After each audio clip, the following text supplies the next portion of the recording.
Sir, your daughter is not sick at all. In fact, this wedding is a complete sham, a deception orchestrated by your future son-in-law. You're just a lowly waiter. What do you know? Shut your mouth right now. Did you hear that?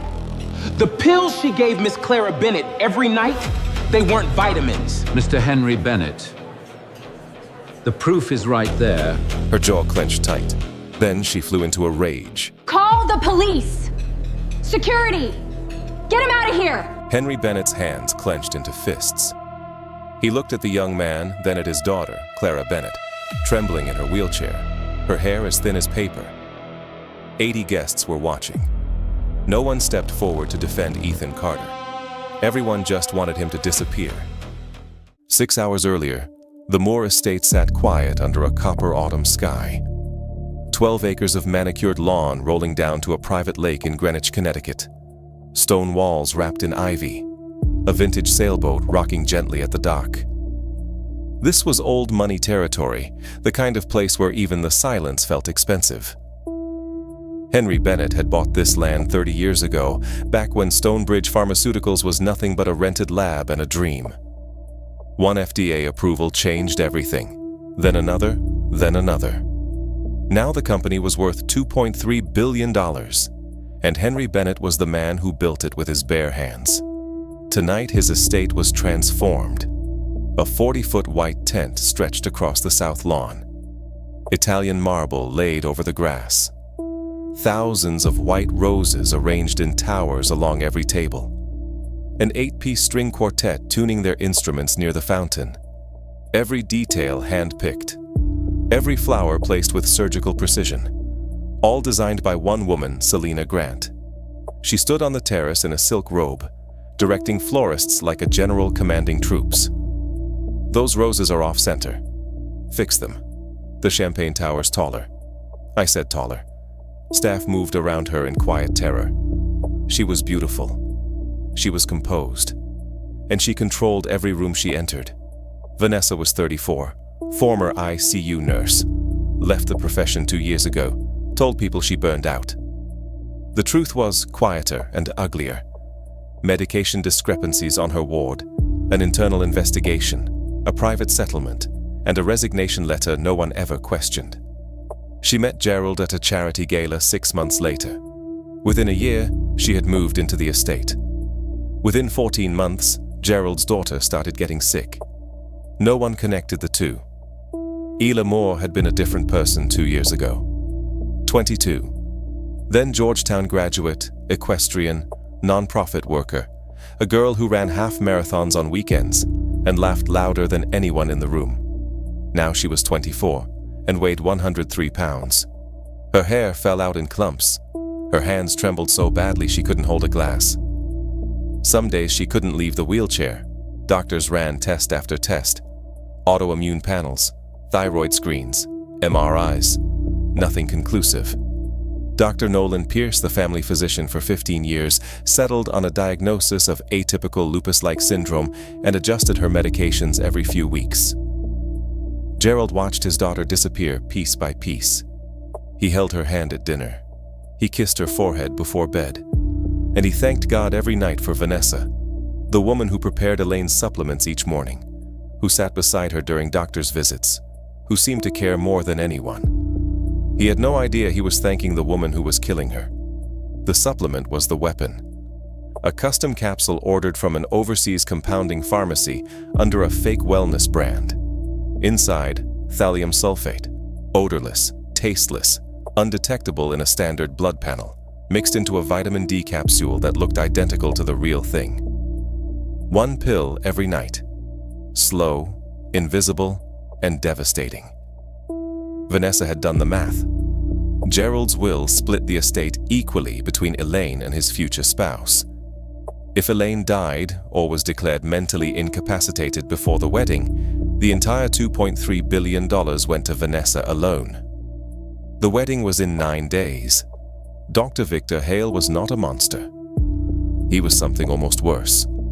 A man too proud to admit he was wrong. 58 years old, Columbia-trained, trusted by the Moore family for over a decade.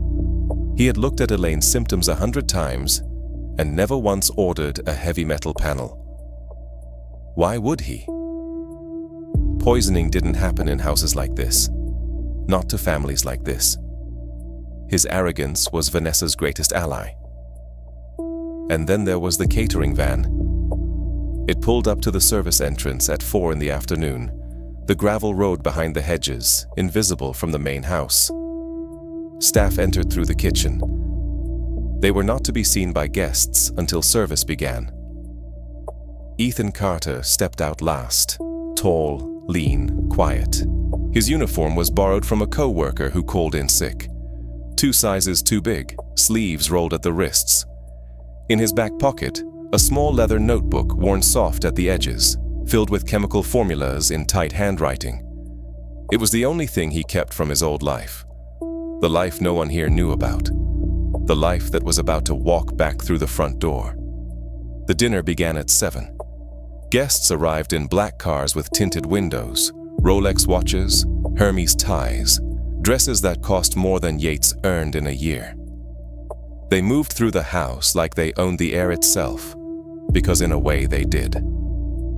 Yates carried appetizer trays through the crowd. He kept his head down, his steps quiet, invisible. That was the job. Carry, serve, disappear. Donna Harlow, the catering manager, had made it clear on the drive over.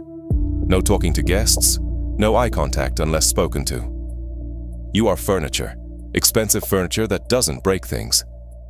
He understood. He had been furniture his whole life. The first pass took him along the main table, the one closest to the fireplace, reserved for Henry Bennett and his inner circle. Vanessa sat at Gerald's right. Elaine sat at his left, her wheelchair pulled close, a cashmere blanket over her thin legs. Yates set down a tray of smoked salmon canapes, and that was when he saw Elaine's hands. She reached for a water glass, and her fingers trembled so badly the glass nearly tipped. He steadied it without thinking, a quick, quiet touch. She looked up and whispered, "Thank you." He nodded, but his eyes stayed on her fingernails. Faint white horizontal lines running across every nail. Ma's lines. He had seen them before in textbooks, in case studies, in his mother's hands 3 weeks before she died. His stomach dropped. He looked at the amber supplement bottle sitting next to Elaine's plate. Vanessa leaned over, voice sweet as honey. "Don't forget your evening pill, sweetheart." Elaine swallowed the capsule with water. Yates watched it go down and felt something cold crawl up his spine. He needed to get closer to that bottle. He reached across to adjust a napkin near Elaine's plate, and his elbow caught a wine glass. Red wine splashed across the white tablecloth, spraying droplets toward Vanessa's plate. The table gasped. Vanessa recoiled. "Are you serious right now?" Henry Bennett stood. "What the hell is wrong with you?" "I'm sorry, sir. I'm so sorry. Sorry." A woman in diamonds across the table shook her head. "They'll hire anyone these days." Donna Harlow appeared out of nowhere, face white as the tablecloth.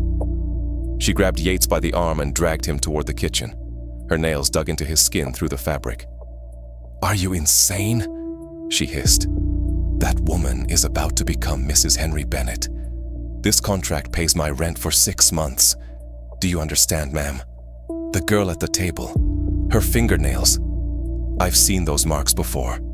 I think someone is. Stop." Donna held up a hand. "You are a waiter. You carry plates. You are not a doctor. You are not a detective. You are nothing in this house. Go polish the dessert forks, and do not go near that table again." Yates stood in the kitchen, hands shaking, not from fear, from recognition. He had been here before, 11 years old, standing in a kitchen trying to tell someone that his mother's tea smelled wrong. No one listened then either. He stepped outside for air. The terrace was empty except for one man, Dr. Victor Hale, leaning against the stone railing, smoking a Cuban cigar. Gold cufflinks, silk pocket square, the kind of doctor who looked more like a magazine cover than a medical professional. Yates approached carefully. "Excuse me, sir. I don't mean any disrespect, But I noticed something about Miss Moore's fingernails, white horizontal lines, Mrs. lines, combined with her hair loss and tremors. Has anyone considered heavy metal exposure? Valium specifically? Pierce turned slowly. He looked Yates up and down from the scuffed shoes to the stained uniform, to the face still damp with champagne. And you are? I work with the catering company tonight, sir. But I studied. Pierce laughed. Not a polite laugh. A laugh that came from the belly and was meant to bury. You studied? Where?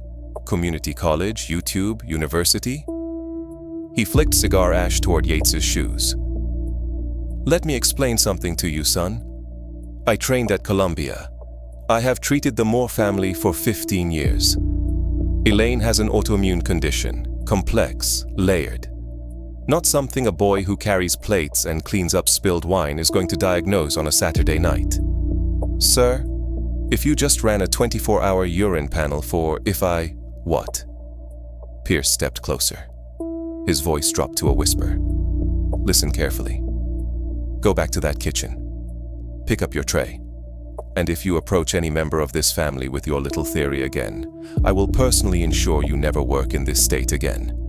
Not as a waiter, not as a dishwasher, not mopping floors. Are we clear? He blew cigar smoke directly into Yates's face and walked inside. Yates stood alone on the terrace, his hands balled into fists at his sides. He looked down at them, the same hands that once held a pipette in a Johns Hopkins laboratory, the same hands that wrote a research paper cited in 400 forensic cases. Now they smelled like cigar ash and champagne. 20 minutes later, a staff member handed him Vanessa's Chanel clutch. She left it in the coat room. Bring it to the dining room. He carried it across the hall. The clasp was loose. It popped open in his grip. Inside, a second amber pill bottle. Same label as the one on Elaine's table. Identical design. But when Yates brought it close, his nose caught something the naked eye could not. A faint metallic sweetness beneath the capsule coating. His blood went cold. He knew this smell. Not from a textbook, not from a lab, from his mother's kitchen. From the teacup on the counter the night before she went to the hospital for the last time. He palmed one capsule and slipped it into the leather notebook in his back pocket. Then he closed the clutch, delivered it to Vanessa, who took it without looking at him, without a word, without acknowledging he existed, and walked back toward the kitchen. But he did not go to the kitchen. Man, this is hard to watch. They spat on him, blew smoke in his face, called him an animal, and he's the only one in that room trying to save a girl's life. Imagine that was you. Proof in your pocket, champagne on your face. Would you still speak up? Yates pushed through the service door and crossed the gravel path to the catering van parked behind the hedges. His hands were steady now. The doubt was gone. What replaced it was something colder, sharper, certainty. He climbed into the van, pulled the door shut, and sat on an overturned crate. The noise of the party faded into a distant hum. He was alone. For the first time tonight, he could think. He opened the leather notebook. The capsule sat pressed between 2 pages of chemical formulas, his own handwriting from another lifetime. He stared at it, small, amber-coated, perfectly ordinary to anyone else in the world. Not to him. He cracked the capsule open over a clean ceramic plate from the catering supplies. A fine white powder spilled out. No smell to the naked nose, but Yates had trained his senses the way a sommelier trains a palate. 7 years of lab work, thousands of samples. His nose was an instrument, and right now it was screaming. He needed a test, not a lab test. He didn't have a lab, but he had something better. He had knowledge, and he had whatever was in this van. He moved fast. Distilled water from the steam iron kit, a coffee filter torn into thin strips, a small bottle of household bleach from the cleaning supply box. These were not scientific instruments. They were the leftovers of a catering operation. But in the right hands, leftovers could become a laboratory. He dissolved the powder in a capful of distilled water. He dipped the coffee filter strip into the solution. Then he applied a single drop of bleach to the wet strip and waited 30 seconds. 40, 50. The strip turned yellow-green. Yates held it up under the dome light of the van. His hand did not shake. The color was unmistakable. A crude but effective wrench test variation. Not admissible in court, not precise enough for a published paper, but enough more than enough. The reaction was consistent with a thallium compound. He whispered to himself, "It's the same. It's exactly the same." He photographed everything. The crushed capsule on the plate, the dissolved solution, the yellow-green strip, the inside of Vanessa's clutch, which he had photographed earlier when the clasp popped open. Every image time-stamped on his phone, 4 photos, 4 pieces of a puzzle that no one in that mansion wanted to see. He sat in the van for a long moment, the leather notebook open on his knee. His mother's face somewhere behind his eyes. Not the face from the photograph on his kitchen table, but the face from the hospital bed. Gray skin, sunken eyes, hands that couldn't squeeze his fingers anymore. Grace Langford died on a Tuesday. The doctors wrote renal failure on the death certificate. The police investigated 3 years later, only after a neighbor reported seeing Ray Langford buy antifreeze in bulk. By then, Grace was bones in a pine box, and Yates was a 15-year-old boy sleeping on a cousin's couch. He swore 2 things that year. First, he would learn everything there was to know about poison. Every compound, every symptom, every test. He would become the person his mother never had. Second, if he ever stood in a room where someone was being poisoned, he would not stay silent. Not for comfort, not for safety, not for a paycheck. He looked at the yellow-green strip. Ella Moore was 24 years old. She had a father who loved her. She had doctors who failed her. And she had a woman feeding her poison every single night while smiling and calling her sweetheart. Yates could walk away, call the police anonymously, let the system work. But he knew how the system worked for people who looked like him. Slow, skeptical, too late. His mother was proof. 3 years to investigate. 3 years too many. Elaine didn't have 3 years. Based on the symptom progression he observed tonight, the tremors, the weight loss, the mesolines, she might not have 3 months. And Vanessa had doubled down. The engagement, the wedding in 9 days, the will. Everything was accelerating toward a finish line that ended with Elaine in the ground, and Vanessa holding a $2.3 billion check. Yates closed the notebook, put it in his vest pocket, buttoned his jacket. He stepped out of the van. The gravel crunched under his taped-together shoes. Music and laughter floated from the tent. Crystal and gold and people who had never once been ignored. He walked toward the light, not to the kitchen, not to the service entrance, straight to the front door of the dining room. Whatever happened next, he would not be furniture tonight. Henry Bennett was mid-toast when Yates walked in.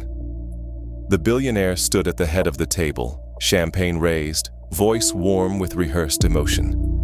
Vanessa brought light back into this house. She gave me a reason to Mr. Moore. Gerald stopped. 80 heads turned. Donna Harlow dropped a dessert plate in the kitchen doorway. The crash of porcelain echoed through the silence. Yates stood 6 feet from the head table, still in his stained uniform, still smelling like the champagne Vanessa threw in his face an hour ago. Every pair of eyes in the room locked onto him. The waiter, who had already been warned, humiliated, and dismissed. "Mr. Moore, your daughter is being poisoned.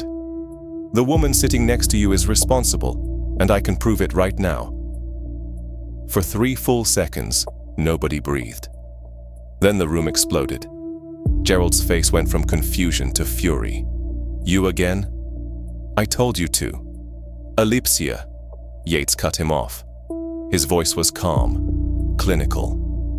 The voice of a man who had rehearsed this language 1,000 times in a laboratory. Progressive hair loss over 14 months. Peripheral neuropathy. the trimmers in her hands, Mrs. lines, white horizontal bands on every fingernail, gastrointestinal distress, cognitive fog, rapid weight loss. He paused, let the words settle.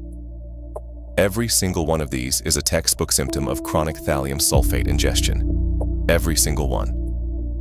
The medical terminology hit the room differently than the accusation of a waiter. Guests leaned forward. A few pulled out phones. Gerald's grip on his champagne glass tightened until his knuckles turned white. Dr. Victor Hale stood from his chair, face red, napkin still tucked into his collar. This is absurd. I have treated Elaine for over a year. I've run comprehensive panels, autoimmune markers, thyroid function, inflammatory. Did you run a 24-hour urine heavy metal panel? Yates asked. Quiet, direct, no anger, just the question. Pice hesitated. 1 second too long. Specifically for thallium, Yates continued. Did you test for thallium? Dr. Pierce, that's not standard protocol for autoimmune. You didn't. Yates nodded slowly. You never considered it because poisoning doesn't happen in houses like this. Not to families like this. That's what you told me on the terrace an hour ago, right before you blew cigar smoke in my face. Murmurs rippled across the room. Pierce tugged at his collar. His arrogance had been a private performance. Now Yates had dragged it onto the main stage. Vanessa moved before the momentum could shift.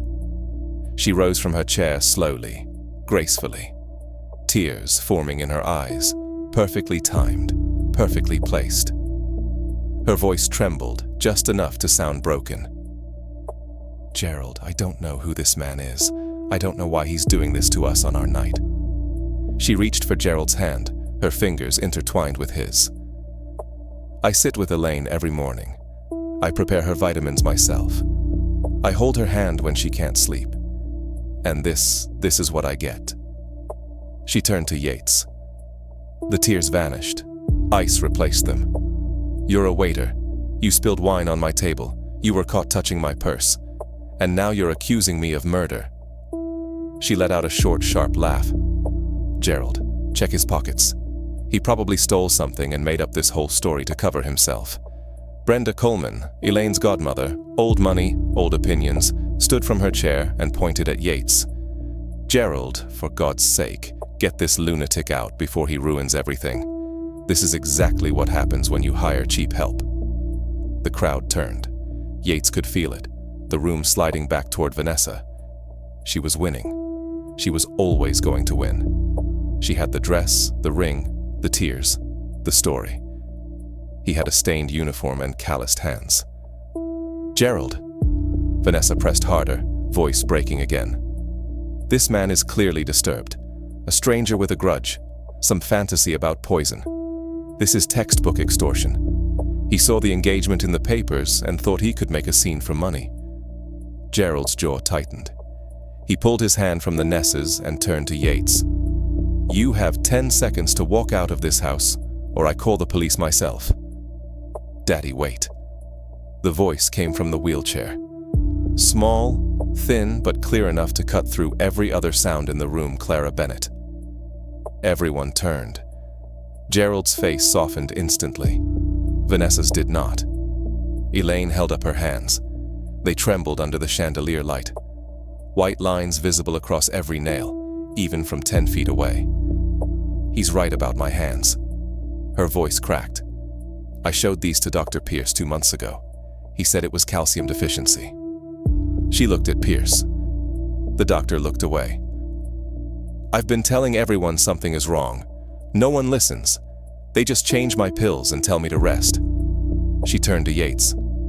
Her eyes were exhausted but searching. The eyes of a woman who had been drowning in plain sight. How do you know what Me's lines are? The room held still.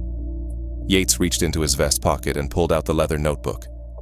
He opened it on the table. The crushed capsule residue, the dried coffee filter strip, still showing the yellow-green discoloration. This capsule came from a second bottle inside Ms. Cole's purse. Not the bottle on the table, a different one. Same label, different contents. He pointed to the strip. When dissolved and exposed to an oxidizing agent, the powder produced this color reaction. This is consistent with a thallium compound. He placed the notebook flat on the table, open, visible to everyone. I am not asking you to believe me, Mr. Moore. I'm asking you to test it. Call a toxicology lab. Run the urine panel on your daughter tonight. If I'm wrong, I will accept any consequence you choose. Arrest me. Sue me. I don't care. He paused. But if I'm right, every day you wait, she gets worse, and whoever is giving her those capsules knows the wedding is in 9 days. Silence. Vanessa's eyes darted fast, involuntary, to her Chanel clutch sitting on the table beside her plate. Just a flicker, half a second, then back to Gerald. But Elaine saw it from her wheelchair, from the lowest position in the room, the girl everyone had written off as fragile and fading. She saw exactly where Vanessa looked, and she did not forget. A chair scraped against the marble floor at the back of the room. Every head turned. An older man stood, 71, silver hair, tweed jacket that looked 2 decades out of fashion among the tuxedos. He had been sitting quietly at a corner table all evening. No one had paid him much attention. He was not a CEO. He was not a senator. He was not the kind of man who got invited to these events for his money. Henry Bennett had invited him because 15 years ago, Professor Samuel Royce Research at Johns Hopkins helped Stonebridge Pharmaceuticals develop its flagship drug. Gerald wrote a $5 million check to the university that year. Caldwell got a standing invitation to every more event since. He rarely came. Tonight he wished he hadn't until now. Caldwell walked slowly toward the head table. His shoes were old leather. His tie was slightly crooked. He moved like a man who had spent 50 years in lecture halls, unhurried, deliberate, impossible to interrupt. He stopped 3 feet from Yates. Yates. His voice was soft, almost a whisper. Yates turned. The color drained from his face. His mouth opened, but nothing came out. Professor Caldwell. Caldwell studied him for a long moment. The borrowed uniform, the champagne stain, the calloused hands. Something tightened behind the old man's eyes. Pain, maybe, or regret. "I thought I recognized you," Caldwell said quietly. "You've lost weight." He turned to Henry Bennett. The room was so silent that the candle flames flickering on the table sounded loud. "Mr. Moore, my name is Albert Caldwell. I ran the toxicology research laboratory at Johns Hopkins University for 31 years. He let that settle. "And I need to tell you something about the young man standing in front of you." Gerald said nothing. Vanessa's fingers curled around the edge of her chair. Ethan Carter was not just a student of mine. He was the most brilliant researcher I have ever worked with in 31 years, and I have worked with hundreds. Caldwell reached into his jacket pocket and pulled out his phone. He opened a browser, typed for a moment, and held the screen toward Gerald. "This is a paper published in the Journal of Analytical Toxicology 4 years ago. Rapid field detection of thallium sulfate in consumer food products. It established a new protocol that is now used in forensic investigations in 23 countries. It has been cited in over 400 criminal cases worldwide." He lowered the phone. Ethan Carter is the co-author. He designed the core methodology. He was 24 years old when he wrote it. The air left the room. Guests who had sneered at Yates 10 minutes ago stared at him with open mouths. Brenda Coleman, who had called him a lunatic, sat down without a word. Dr. Pierce loosened his tie with shaking fingers. His face had gone from red to gray. Caldwell was not finished. He left our program not because he lacked talent, not because he failed. He left because his funding was cut and he could not afford to continue. The professor's voice cracked for the first time. "I should have fought harder for him. I didn't. That is something I will carry for the rest of my life." He looked at the test strip on the table, the yellow-green coffee filter sitting on the worn leather notebook. "The improvised test he performed tonight is crude. It would not survive peer review, but it is scientifically sound. And if that strip turned yellow-green from a capsule found in this house, Caldwell looked directly at Gerald. "You do not have a sick daughter, Mr. Moore. You have a poisoned one. And this young man may be the only person in this room qualified to tell the difference." Henry Bennett stared at Yates, really stared for the first time all night. He saw the scuffed shoes, the borrowed uniform, the rough hands, and he saw something he had missed before. Something behind the eyes, not anger, not desperation, certainty. "How?" Gerald's voice was barely a whisper. "How did you know to look?" Yates was quiet for a long moment. The room waited. "My mother."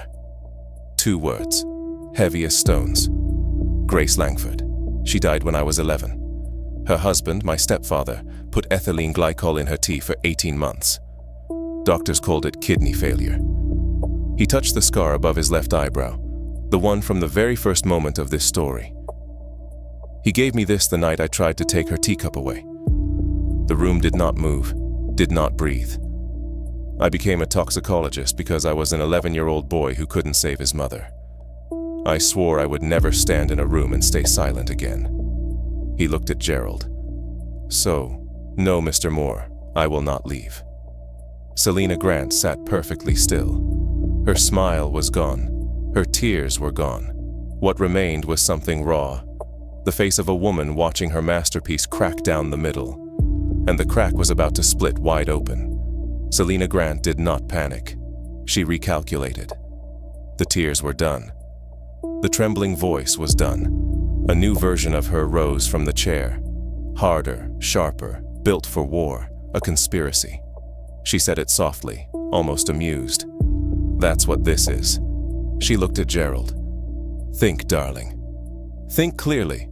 A stranger shows up at our engagement dinner, a man who carries plates for a living. He somehow gets his hands on my purse, takes something out of it, crushes it in a van, mixes it with bleach, and now he's telling you it's poison." She gestured at the test strip. "That could be anything. Turmeric, vitamin residue. He crushed it. No chain of custody, no lab verification, no witness to what he actually tested. This isn't evidence. This is a performance." She swept her gaze across the room, slow, deliberate, landing on every face. "Are we really letting a man in a stained uniform with a sad childhood story destroy this family? Where is the actual proof?" The room wavered. Vanessa could feel it. Nessa could. The social physics tilting back in her direction. Doubt was easier than belief. Suspicion was easier than action. And a beautiful woman in a Valentino gown would always outweigh a black man in borrowed clothes. Dr. Pierce smelled the shift and stepped forward, emboldened. "Professor Caldwell, with all respect, a coffee filter test is not admissible evidence. It's a parlor trick. I've treated Elaine with standard protocols for over a year. There is no poisoning here." 2 guests near the back nodded. A woman whispered to her husband, "This is ridiculous." Another shook his head at Yates with open contempt. Caldwell opened his mouth to respond, but he never got the chance because Clara Bennett gasped. A small sound, almost nothing, but it silenced the room faster than any shout. Her water glass slipped from her fingers and shattered on the marble floor. Shards scattered beneath the table like broken stars. Her body went rigid in the wheelchair, spine arched, hands clenched into fists. Then she slumped sideways, eyes rolling back, breathing shallow and rapid. Gerald screamed her name. Chairs crashed backward as guests scrambled from the table. A woman knocked over a champagne tower, glass and liquid cascading across the marble in a golden wave. The string quartet dropped their instruments. A child somewhere in the house started crying. Pierce rushed to Elaine's side, pressed 2 fingers to her neck. His own hands were shaking. She's tachycardic. Pulse over 140. Possible seizure. Someone call 911. But Yates was already there. He knelt beside the wheelchair, took her wrist, not for the pulse, but for the skin temperature burning. He lifted her eyelid gently, pupils dilated wide. He pressed the back of his hand to her forehead, damp, scorching heat radiating through the skin. "This isn't a seizure." His voice was steady, dead calm. the voice of a man standing exactly where he was trained to stand. This is acute thallium crisis, peripheral vasodilation, tachycardia. She ingested a higher dose tonight than her body could metabolize. He looked up. Not at Pierce, not at Gerald. Straight at Vanessa. You increased the dose tonight, the night you announced the wedding date. You wanted her to collapse here in front of witnesses so it would look like her condition finally overwhelmed her. A natural progression, a tragic decline, and no one would question it. Vanessa's lips parted. No sound came out. For the first time all evening, her mask slipped. Not much, but enough. Brenda Coleman, who 30 minutes ago wanted Yates dragged from the building, grabbed Vanessa's arm hard enough to wrinkle the ivory silk. What did you give her tonight? What did you give her? Vanessa yanked free. Nothing. I gave her nothing. This is insane. Her phone. The whisper came from below, from the wheelchair. Elaine, barely conscious, face white as the tablecloth, lips barely moving, forced out 2 words that changed everything. Her phone. Check her phone. Yates froze. He remembered the moment in the dining room when he placed the notebook on the table. Vanessa's eyes darting to her Chanel clutch. A flicker. Half a second. Involuntary. He hadn't understood it then. Elaine had. From the lowest seat in the room, from a wheelchair everyone looked past, the girl no one listened to had been watching the woman no one suspected. Quietly, carefully, the way only someone who has been invisible for a very long time knows how to watch. Yates looked at Gerald. Mr. Moore, her phone now. Gerald turned to Vanessa. His face was unreadable. A man standing on the edge of something he couldn't come back from. Give me your phone, Gerald. This is insane. You cannot seriously give me your phone, Vanessa. She lunged for the clutch, fast, desperate, all pretense gone. But Elliot Trent was faster. The old lawyer, Gerald's friend for 30 years, quiet all evening, watching everything, snatched the bag from the table and stepped back. He opened the clasp with steady hands. Inside the second supplement bottle, now missing 1 capsule and the phone. Trent held the phone to Vanessa's face. The screen unlocked. She had used her fingerprint for a selfie earlier, and the autolock hadn't re-engaged. Trent navigated with a lawyer's instinct. Settings, messages, recently deleted. And there it was, a text thread. Selena Grant to Nolan Pierce. Deleted 2 hours ago, recovered in 3 taps. Trent's face drained of color. He handed the phone to Gerald without a word. Gerald read aloud.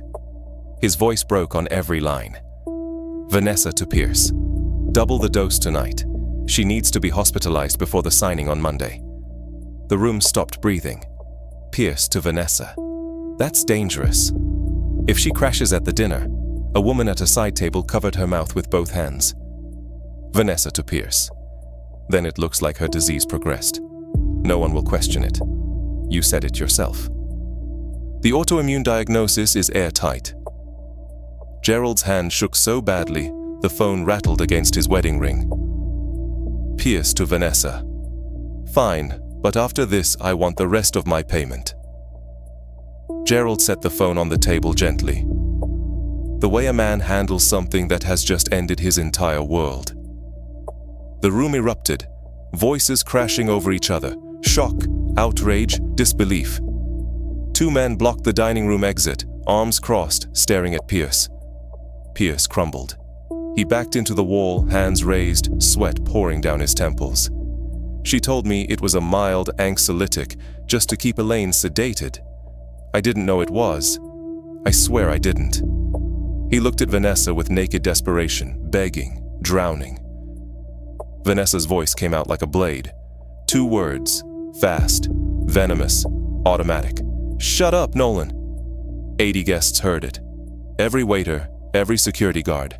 2 words and the entire architecture of her deception collapsed. Not a denial, not confusion. A command. The command of a woman who had been giving this man orders for months. Her hand flew to her mouth 1 second too late. The words were already in the air, already in 80 memories, already evidence. Henry Bennett turned to Vanessa. His voice was barely a whisper, but in the silence it carried to every corner of the room. I let you into my home. I let you sit beside my daughter. I was going to give you my name. But Elaine was still fading. Yates turned from the wreckage and moved. Kitchen filtration cabinet beneath the industrial water system. A sealed bag of activated carbon granules. High-end estates with well water always had them. He had counted on it. He crushed the granules, mixed them into a glass of water, and came back to Elaine. The room parted for him. No one blocked his path now. This is activated charcoal. It will bind the thallium still in your stomach and slow absorption. It won't cure you, but it buys time until the hospital can administer Prussian blue. He held the glass steady. Can you drink? Elaine nodded weakly. She drank one sip at a time. Yates held the glass. Caldwell monitored her pulse. Gerald held her other hand, tears streaming down his face. The tears of a man who just discovered the greatest danger to his daughter, had been sleeping in the bedroom next to his. Sirens, distant at first, then growing, red and blue light washing across the estate windows. Paramedics came through the front door 4 minutes later. Yates briefed them the way he would brief a colleague. Dosage timeline, suspected compound, symptoms observed, interventions performed. Calm, precise, every word carrying the weight of 7 years of training. The lead paramedic looked at him. Are you her physician? No, I'm the caterer. The paramedic blinked, looked at Caldwell. Caldwell nodded once. Every recommendation was followed without another question. They loaded Elaine onto the stretcher. As she passed Yates, a thin, trembling hand reached out and found his callous one. She squeezed. Barely any pressure, but enough. I knew something was wrong, she whispered. No one believed me. Thank you for believing what you saw. The stretcher rolled through the front door. Red lights swallowed her into the night. Yates stood in the dining room. Champagne-stained clothes, an empty glass of charcoal water in his hand. His mother's leather notebook in his pocket. 80 guests staring at him. The man they had mocked, ignored, spat on, and threatened to arrest. No one called him a cockroach now. Greenwich police arrived 11 minutes after the paramedics. 2 cruisers, no sirens. Elliot Trent had called ahead and asked them to come quietly. There was nothing quiet about what they found. Trent met them at the door with the evidence laid out like a case file. The phone, text messages between Selena Grant and Dr. Victor Hale, time-stamped, screenshotted, preserved. The second supplement bottle from Vanessa's clutch, still containing 6 capsules that would later test positive for thallium sulfate at a DEA-certified lab in Hartford. Yates's photographs, the crushed capsule, the dissolved solution, the yellow-green test strip, all time-stamped on his phone, and the statements. 80 guests who heard Selena Grant say, "Shut up, Nolan." 2 words that no defense attorney in the country could explain away. The officers spoke with Gerald first, then Caldwell, then Yates. Then they walked into the dining room where Selena Grant sat exactly where they had left her. Ivory gown, perfect posture, hands folded on the table. She had not moved in 20 minutes. She had not spoken. She had not cried. The officer read the charges. Attempted murder by poisoning, assault with a toxic substance, criminal conspiracy. Vanessa stood when asked. She extended her wrists without resistance. The 3-carat diamond was removed and dropped into a clear evidence bag. It made a small, sharp sound against the plastic, like a period at the end of a sentence. She looked at Yates as they walked her past him. Not with anger, not with hatred, with something worse. The hollow recognition that she had been undone by the one person in the room she never considered a threat. Dr. Victor Hale was arrested separately in the kitchen, where he had retreated after the text messages were read. He did not go quietly. He cried, he begged, he said, "I didn't know." 4 times before the handcuffs clicked shut. The dining room emptied slowly, roses wilting on the tables, champagne going flat in forgotten glasses, candles burning down to nothing. Henry Bennett stood alone at the head of the table, the place where 3 hours ago he had raised a glass to the woman who was murdering his daughter. He looked at Yates. His voice was raw, stripped of everything, money, power, pride, just a father. She would have died. Yes, sir. Eventually. Yes. And I would have married the woman who killed her. Yates said nothing. There was nothing to say. Gerald's hands trembled. How do I repay something like this? You don't need to repay me, Mr. Moore. Get your daughter tested. Prussian blue treatment, chelation therapy. Thallium damage is reversible if caught in time. He paused. She still has time. Yates picked up his leather notebook from the table, tucked it into his vest pocket, buttoned his jacket, the same borrowed stained champagne-soaked jacket he had worn all night. He turned toward the kitchen, back to the catering van, back to his other life. Mr. Langford. Yates stopped. Wait. 6 weeks later, Clara Bennett walked out of Greenwich Hospital on her own 2 feet. No wheelchair, no trembling hands, jeans, white sweater, sneakers. The kind of clothes a 24-year-old should have been wearing all along. She had gained 12 pounds. Her hair was growing back, short, dark, stubborn. Her fingernails were clear. The mise lines were gone. The toxicology panel run the night of the dinner confirmed lethal concentrations of thallium in her blood, urine, and hair follicles. 14 months of accumulation. Doctors told Gerald that without intervention, Elaine had 8 to 10 weeks left. Not before death, but before permanent brain damage. The kind you don't come back from. Prussian blue treatment began within 3 hours of admission. Yates's activated charcoal had bought the critical window. The attending toxicologist later told the press. The field intervention at the Moira estate was unorthodox, but medically sound. It may have saved her cognitive function entirely. He did not know the intervention was performed by a caterer. Elaine posted one photograph the day she left the hospital. Herself, standing in sunlight, holding a handwritten note. Someone saw what no one would. Signed, thank you. YL 4 million shares in 48 hours. 6 million by the end of the week. Selena Grant trial began 3 months later. The prosecution's case was surgical. Text messages. Supplement bottles. 6 capsules testing positive for thallium sulfate at 40 times commercial concentration. Overseas pharmacy records traced through a shell company and a fake business license. 14 months of purchase history. 14 months of poison-labeled vitamin D daily wellness denied bail. Her defense attorney argued entrapment. The judge dismissed it in 9 words. The defendant was not trapped. She was caught. Convicted on all charges: attempted murder, assault with a deadly substance, criminal conspiracy, 28 years, no parole for 15. She showed no emotion when the verdict was read. Dr. Victor Hale cooperated fully. Testimony, records, bank statements, 3 payments totaling $340,000 from Vanessa's account. License permanently revoked. Guilty plea, 12 years. His public statement was 5 sentences. The last one hit hardest. I chose comfort over curiosity. I diagnosed what was easy, not what was true. A young man in a waiter's uniform saw what I refused to see in my own examination room. Henry Bennett did 3 things. First, a full doctoral scholarship for Yates at Johns Hopkins. Professor Caldwell personally sponsored the re-enrollment and called it the most overdue decision in the history of this university. Second, the Grace Langford Foundation, named after Yates's mother. Free heavy metal toxicology screening for domestic abuse victims. The test never run for Grace, the test that could have saved her. Yates was named founding scientific director.